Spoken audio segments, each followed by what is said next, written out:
Hi there, and welcome to Basic White Wine Grapes for Beginners.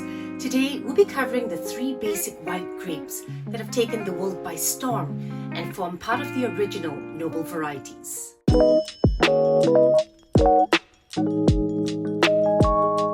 Allow me to introduce you to Chardonnay, the wine world's ultimate chameleon.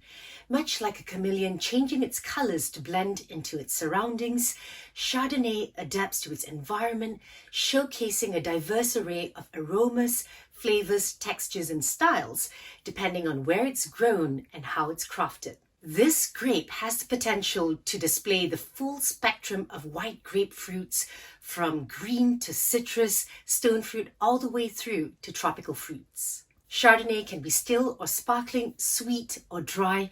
It can stand alone as a single varietal, and it harmonizes beautifully in blends as well. Chardonnay has the power to be a masterpiece in the hands of winemakers, particularly in classic New World expressions. Here he can be creamy, buttery and nutty with a host of spices to complement his fresh fruit flavors, or he can be more restrained depending on the desired style. Regions like Sonoma and Napa in California, Margaret River and Adelaide Hills in Australia have truly embraced the potential of Chardonnay and create wines that dazzle the palate. The birthplace of Chardonnay is none other than the revered terroir of Burgundy.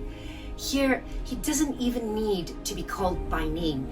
The moment a wine is introduced as white Burgundy, it can only be 100% Chardonnay and nothing else. And here's our first fun fact for today. Did you know that Burgundy has yet another native white grape that's called Aligoté? That's right. Aligoté always proudly displays his name as Bourgogne Aligoté on wine labels, unlike our chameleon, who needs no introduction on Burgundy white wine labels. In the world of sparkling wines, Chardonnay is a true star. In Champagne, he takes center stage and is often the only white grape in the blend, together with the princess. And who's the princess grape? Do check out 3 essential red wine grapes for beginners up here. But back to the chameleon. He's enjoyed so much success in Champagne that he also plays a prominent role in South African method cat classics as well as Italian Franciacortas. And in Burgundy, the chameleon joins forces with Aligoté to create Crémant de Bourgognes. And here's yet another fun fact. Crémants are the French alternative to Champagne. They're made in a similar style. That is, with a second fermentation in the bottle to create and capture those delightful bubbles that we all love, followed by a minimum of 9 months aging on the lees, and they can originate from any of the 8 regulated regions outside of Champagne. Grape varietals enhance the aromas and flavors differ from region to region. As an example, Crémant d'Alsace features grapes such as Pinot Blanc, Pinot Gris, Riesling and Pinot Noir, whilst Crémant de l'Oise are focused on its native grapes, Chenin Blanc and Cabernet Franc. They offer great value for money and quality, and you can expect to pay about 1/3 the price of Champagne, or say slightly over €10 if you're in the EU. Chardonnay isn't limited to dry wines. It can also shine in the sweet wine category.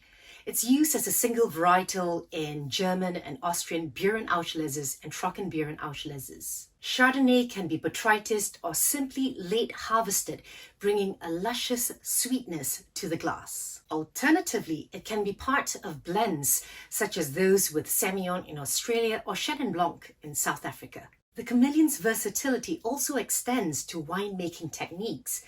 It can undergo malolactic fermentation, or MLF, which is the transformation of the harsh and tart malic acids, which are often found in Granny Smith apples, into softer milk-like lactic acids. This results in aromas and flavors that are reminiscent of butter, cream, and cheese, coupled with smoother, rounded textures with a heavier mouthfeel. Chardonnay is also fond of oak, which can impart smoky and toasty notes, along with sweet hints of coconut, vanilla, and baking spices like nutmeg, cinnamon, and cloves. The type of oak and the duration of exposure determine these delightful nuances. Chardonnay is incredibly adaptable and can thrive practically anywhere in the world. It's not a wonder that he's earned the title of the world's favorite white grape variety. From France and Italy to the Americas, Australia, New Zealand, and South Africa, the chameleon has been transplanted far and wide. Some of my all-time favorite expressions of the chameleon include the luxurious Meursault and the ultra-premium Montrachets from Burgundy, as well as Russian River Valley offerings, such as those from Dumont and La Crema. These wines are a testament to Chardonnay's ability to shine in different terroirs all across the world.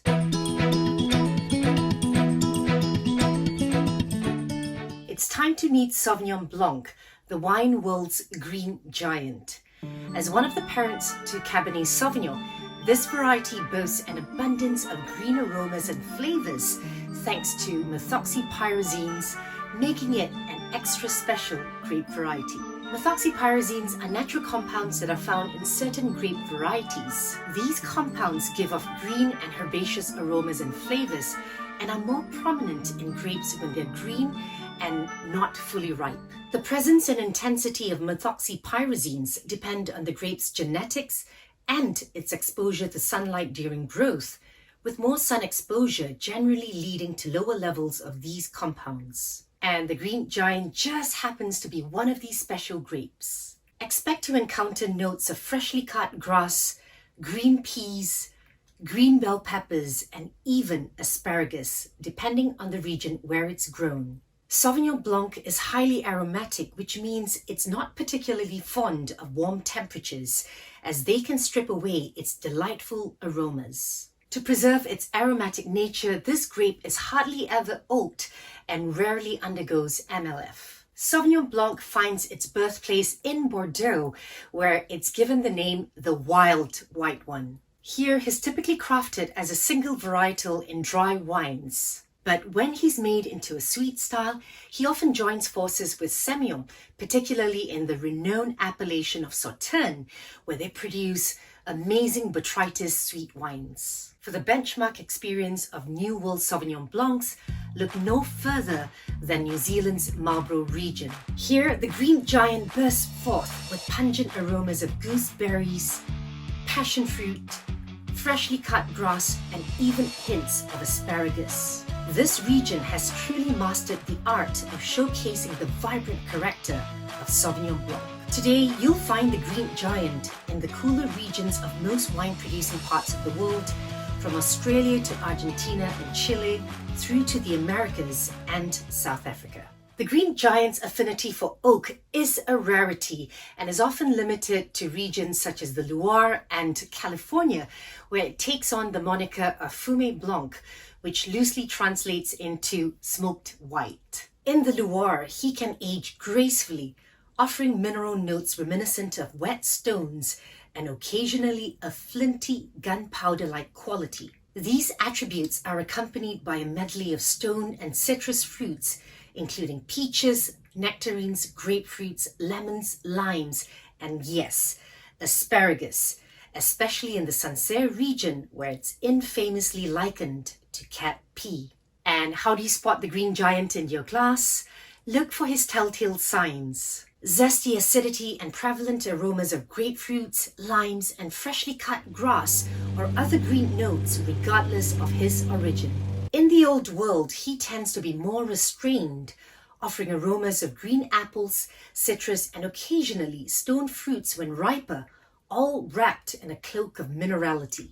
New World expressions, on the other hand, are likely to showcase abundant ripe stone and tropical fruits, especially passion fruit, melon and gooseberries, and occasionally mango and even guava. Some household favorite New World expressions of the Green Giant would include Cloudy Bay, Villa Maria, and Craggy Range. When it comes to the Old World, Sancerre and Pouilly-Fumé set the benchmark for Sauvignon Blanc. I've had the privilege of tasting some truly extraordinary wines from Didier Dagenau from the Pouilly-Fumé appellation. These wines were big, smoky, complex, and just simply stunning. So whether you prefer the zesty, vibrant, and some might say in-your-face style of the New World, or the more restrained and elegant style of the Old World, the Green Giant has something to offer different palates.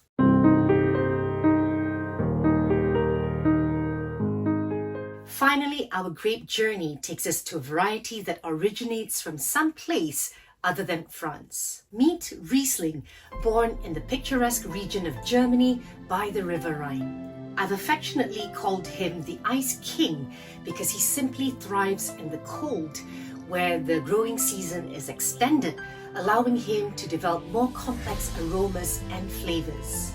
One of Riesling's most unique characteristics is his unwavering acidity, which will dance on your tongue and leave your mouth watering regardless of how ripe he is. This characteristic sets him apart from most other grape varieties. Riesling is celebrated for its perfumed, floral and fruity nature. In order to preserve and showcase these delicate aromas, winemakers adopt a hands-off approach. That means no to oak, no to malolactic fermentation, and no to warmer fermentation temperatures. He demands to be treated with care. The most notable Rieslings from the Old World come from Germany, of course, as well as neighboring Alsace and Austria. But when it comes to New World excellence, two valleys shine particularly brightly: Clare and Eden Valleys in Australia.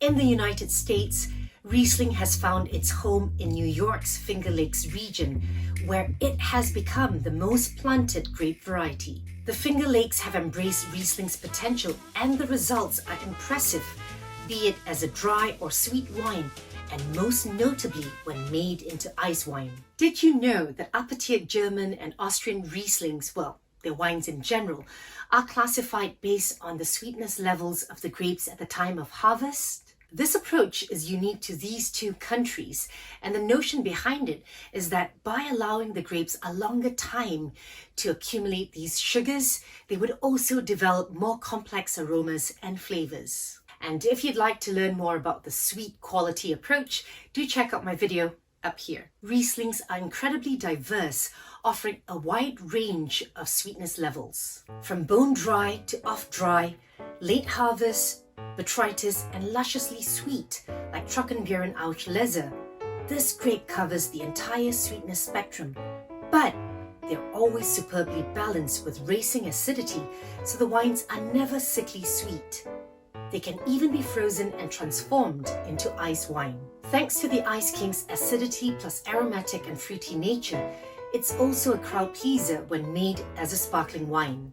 Speaking of botrytis wines, these are made from grapes that are affected by a fungus called Botrytis cinerea. And for those of you who are going, ew, it's a bit like the magic behind blue cheese and penicillium, which is what gives them the distinct blue veins and what some might describe as aromas of smelly feet and wet socks. But don't worry, these botrytis wines do not smell like smelly feet. But back to botrytis.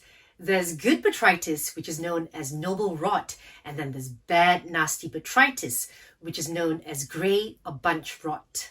They're both caused by the same fungus, and the only distinction would be the growing conditions. If it's constantly damp and humid in the vineyards, then grey or bunch rot would occur. If, on the other hand, foggy and misty conditions are followed with drying winds or temperatures, then we're talking noble rot.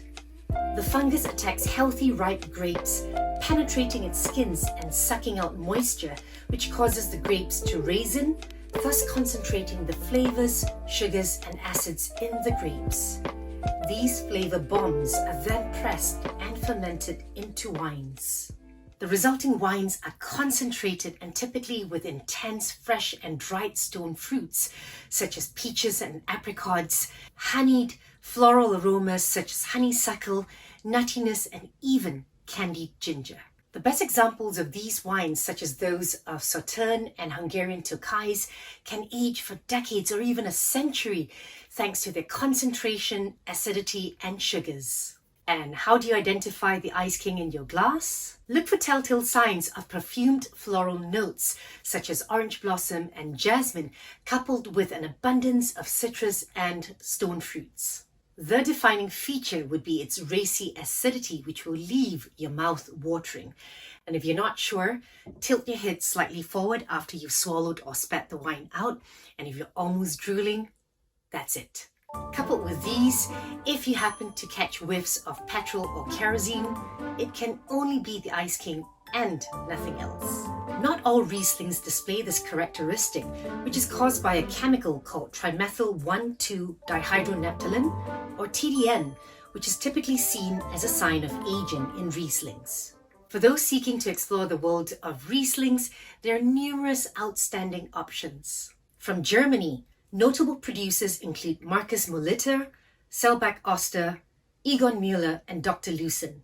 Down under, Australia boasts excellent Rieslings from names like Knapstein, Jim Barry, and Grosset. From Alsace, you can rely on the likes of Trimbach and Gustav Lorenz to deliver quality.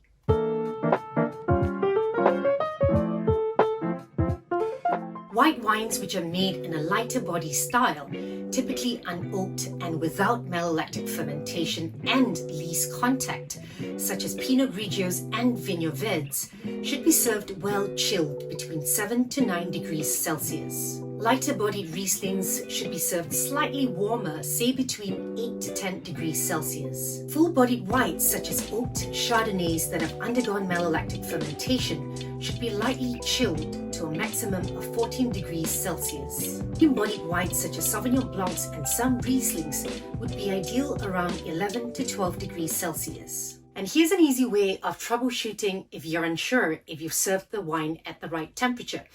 If you've swirled the wine and you're still struggling to smell anything, then chances are it's overtly chilled and you need to warm the wine up slightly. So one of the easiest ways would be to hold the glass in your palm and cover the rim and gently swirl it. This way, the heat from your palms would radiate into the wine, gently warming it up. And that, my friends, brings us to the end of basic white wine grapes for beginners. I hope you enjoyed this episode, and if you did, do show me some love by hitting the like button or leaving me a comment. And until our next rendezvous, here's to amazing health.